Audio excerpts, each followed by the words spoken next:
Good morning students. Once again welcome in AS education classes. Students, आज हम इस video में डिस्कशन करेंगे प्रोपागेशन ऑफ साउंड क्या होता है, ध्वनि का संचरण कैसे होता है। ध्वनि के संचरण, जब हमको ध्वनि सुनाई देती है किसी स्पीकर से या किसी सोर्स से, तो वो कैसे ट्रेवल करती है, कैसे वो चलती है, वो हम इस वीडियो में जानेंगे। इससे पहले जो हमने वीडियो अपलोड किया था वो क्या था, साउंड्स क्या होती है और साउंड का प्रोडक्शन कैसे होता है, व्हाट इज साउंड और उसका प्रोडक्शन कैसे होता है। तो एक बार मैं आपको एक क्विक रिवीजन करा देता हूँ। साउंड क्या होता है? Sound is a form of energy. Sound यानी कि ध्वनि ऊर्जा का एक रूप होता है। एक और परिभाषा बता दूं मैं आपको, एक और होती है इसकी, the sensation felt our years is called sound. यानी कि जो सेंसेशन हमारे कान के द्वारा फील किए जाते हैं, महसूस किए जाते हैं हमारी ज्ञानेंद्रियों के द्वारा, उसे ही हम ध्वनि या साउंड कहते हैं। तो अब बात करते हैं कि ध्वनि का प्रोडक्शन कैसे होता है, साउंड कैसे उत्पन्न होती है, ध्वनि कैसे उत्पन्न होती है। तो ध्वनि जो उत्पन्न होती है, साउंड उत्पन्न होती है, वो होती है वाइब्रेशन से, ड्यू टू वाइब्रेशन। वाइब्रेशन क्या होता है कि जब इस प्रकार का मोशन कि कोई ऑब्जेक्ट या डस्ट पार्टिकल या एयर के मॉलिक्यूल या कोई भी लेयर जब टू एंड फ्रो मोशन करे, मतलब आगे पीछे मोशन करे, फोर्थ एंड कमिंग मोशन करे, उसे ही हम बोलते हैं वाइब्रेशन। तो जो साउंड जो प्रोड्यूस होता है वो ड्यू टू वाइब्रेशन की वजह से होता है। वाइब्रेशन अगर नहीं होगा तो साउंड प्रोड्यूस नहीं होगा, और वाइब्रेशन की वजह से ही साउंड प्रोड्यूस होता है। तो वाइब्रेशन क्या होता है? टू एंड फ्रो मोशन, आगे पीछे। कहने का मतलब ये, कोई पार्टिकल्स है वो आगे जा रहा है, पीछे जा रहा है, आगे जा रहा है, पीछे जा रहा है, इस प्रकार वाइब्रेट कर रहा है आगे पीछे, इसको बोलते हैं अपन to and fro motion. To and fro motion, जिसकी वजह से साउंड प्रोड्यूस होता है, इसको हम वाइब्रेशन बोलते हैं या उसको ऑसिलेशन बोलते हैं। ऑसिलेशन क्या होता है? ऑसिलेशन में एक कोई ऑब्जेक्ट है वो मीन पोजीशन से अपनी पोजीशन चेंज करता है। जैसे ये है, अब ये ऑसिलेशन होगा, पहले यहाँ जाएगा फिर अपनी मीन पोजीशन से गुजरता हुआ फिर वापस आएगा, इस तरह से इसको हम बोलते हैं ऑसिलेशंस। तो कहने का मतलब ये है हमारा कि साउंड जो प्रोड्यूस होता है वो वाइब्रेशन की वजह से प्रोड्यूस होता है। अगर वाइब्रेशन नहीं होगा तो साउंड प्रोड्यूस नहीं होगा। अब बात करते हैं अपन कि साउंड चलता कैसे, प्रोपागेट कैसे करता है। तो सबसे पहले हम इसको समझने के लिए जो आपको डायग्राम दिख रहा है, ये इस डायग्राम को समझते हैं अच्छी तरह से। अगर इस डायग्राम को हमने समझ लिया तो हम आसानी से प्रोपागेशन ऑफ साउंड यानी कि ध्वनि का संचरण आसानी से समझ सकते हैं। तो सबसे पहले मैं आप बता दूं कि ध्वनि के संचरण के लिए तीन चीज़ों का होना बहुत आवश्यक है। सबसे पहला है वो होता है सोर्स, यानी कि जिससे ध्वनि निकल रही है, जिससे साउंड प्रोड्यूस हो रहा है, वो होना जरूरी है, क्योंकि वो नहीं होगा तो हमें ध्वनि सुनाई कैसे देगी, साउंड सुनाई कैसे देगा। तो सबसे पहला जो होता है वो होता है सोर्स, इसका होना बहुत जरूरी है। दूसरे नंबर पे आता है मीडियम,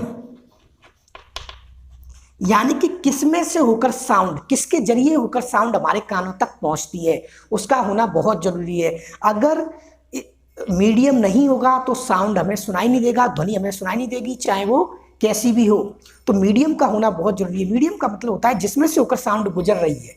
जैसे हवा, एयर हुई यानी कि हवा ना, ठोस हुई, सॉलिड्स हो सकते हैं, लिक्विड हो सकते हैं, तो उनमें से होकर जब साउंड निकलती है तो हम उसे मीडियम बोलते हैं। तो मीडियम का होना बहुत जरूरी है। नंबर 3 पे आता है आपका रिसीवर। उस साउंड जो प्रोड्यूस हुई मीडियम के जरिए हमारे कानों तक पहुंचती, तो उसको सुनने वाला होना चाहिए, उसको प्राप्त करने वाला होना चाहिए, रिसीवर होना चाहिए। तो इन तीन चीज़ों का होना बहुत ही आवश्यक है। पहला आपका सोर्स, साउंड सोर्स होना चाहिए, दूसरा मीडियम होना चाहिए, और तीसरा आपका होना चाहिए रिसीवर, उसको प्राप्त करने वाला। तो ये तीन चीज़ें मैं आपको बता दूं। तो डायग्राम, ये डायग्राम जो आपको दिख रहा है ये साउंड सोर्स है, इससे ये स्पीकर्स हैं बड़े बड़े, इसमें से साउंड प्रोड्यूस हो रहा है, तो ये साउंड सोर्स है। और ये मीडियम है, एयर पार्टिकल्स, ये एयर पार्टिकल्स है,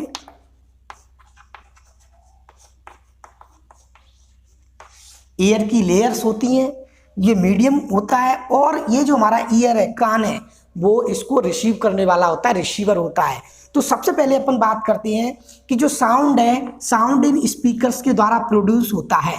किसकी वजह से? वाइब्रेशन की वजह से। आप ध्यान से इन स्पीकर्स पे कान लगा के सुनना कि ये स्पीकर के जो पर्दे हैं ना, पर्दे, इनको ड्रम बोलते हैं, ड्रम बोलते हैं इनको, पर्दे बोलते हैं। ये वाइब्रेट करते हैं तेजी से। आप या टच करके देख सकते हो, स्पीकर्स पे एक छोटा सा तिनका डाल के देख सकते हो। तो जब आप वो साउंड प्रोड्यूस हो रहा होगा तो वो आगे पीछे होंगे, तेजी से हिलते हैं, तो वो वाइब्रेशंस होता है जिसकी वजह से साउंड प्रोड्यूस होता है।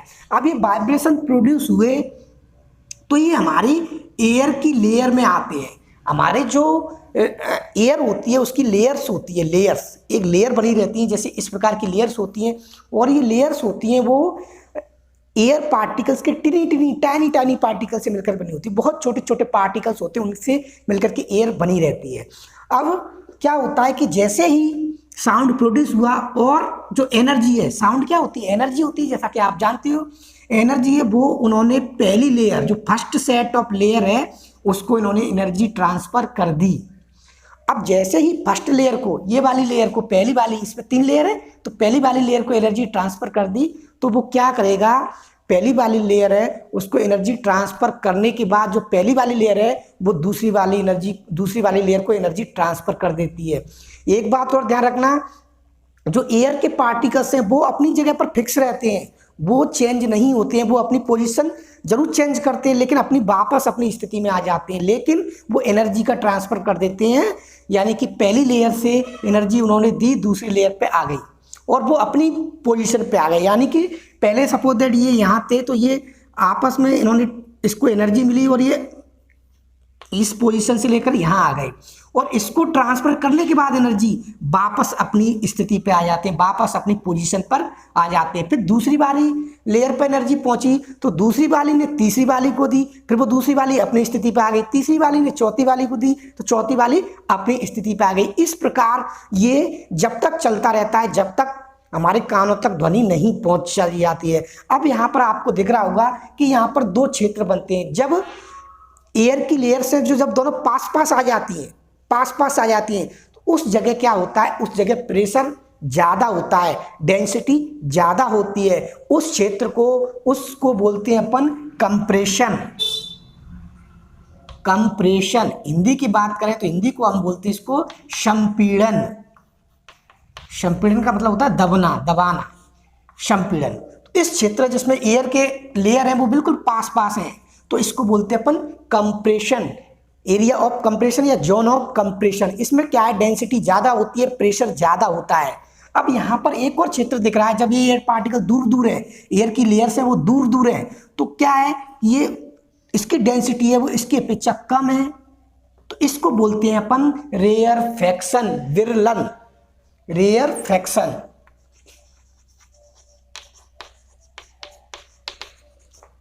रेयरफैक्शन बोलते हैं इसको, विरलन। इसकी डेंसिटी होती है वो कम होती है और प्रेशर भी इसका कम होता है।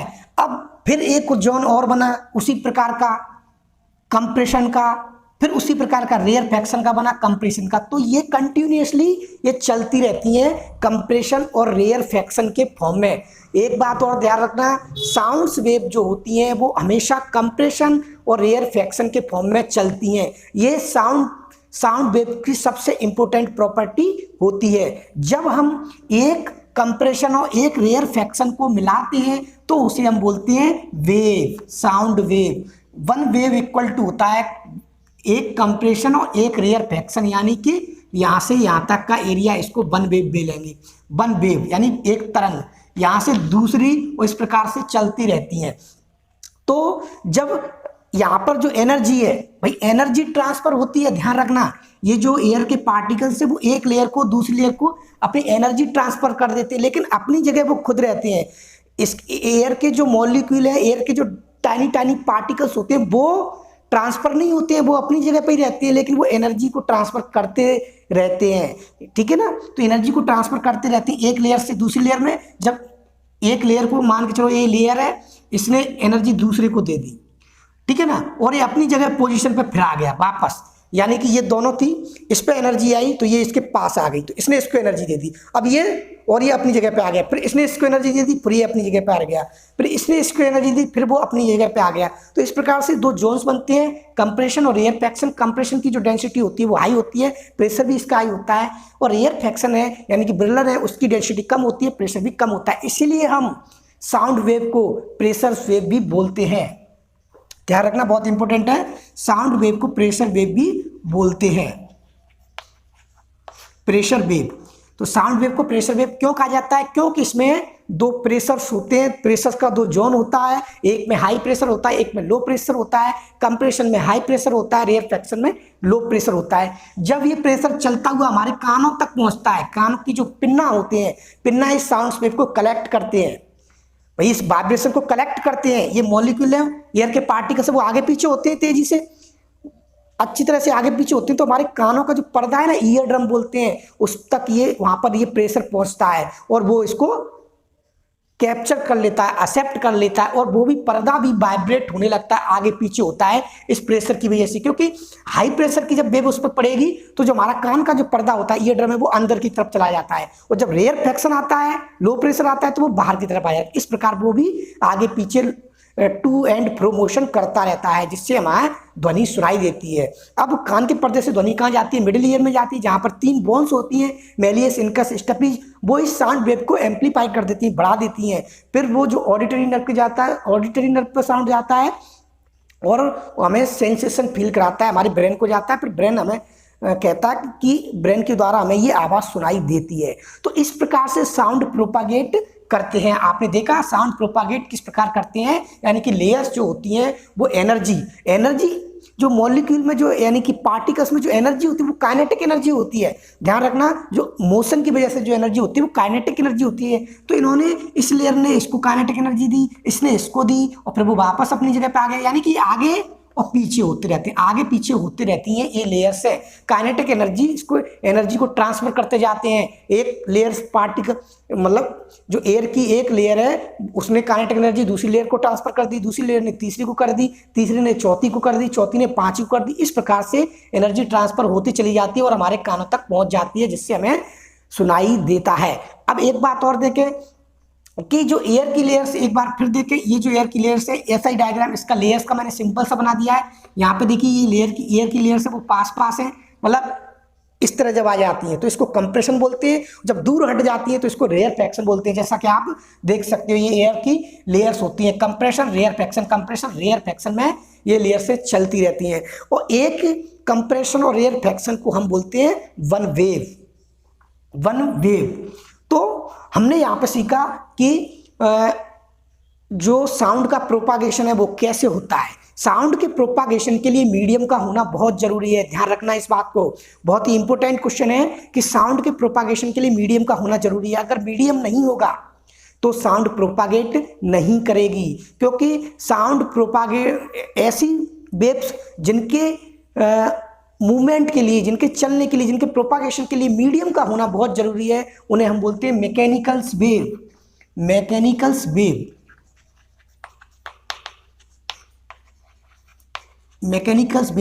यानी कि मैकेनिकल्स वेव वे वेव्स होती है जिनके प्रोपागेशन के लिए, जिनके चलने के लिए, जिनके ट्रेवल करने के लिए मीडियम की आवश्यकता होती है, तो वो उसको बोलते हैं अपन मैकेनिकल्स वेव। और मैकेनिकल्स वेव जो होती है वो साउंड वेव होती है। साउंड वेव को हम लॉन्जिट्यूडिनल वेव भी कहते हैं। भाई ट्रांसवर्स जो मैकेनिकल्स वेव होती है वो 2 प्रकार की होती है, एक होती है आपकी ट्रांसवर्स वेव्स और एक होती है लॉन्जिट्यूडिनल वेव।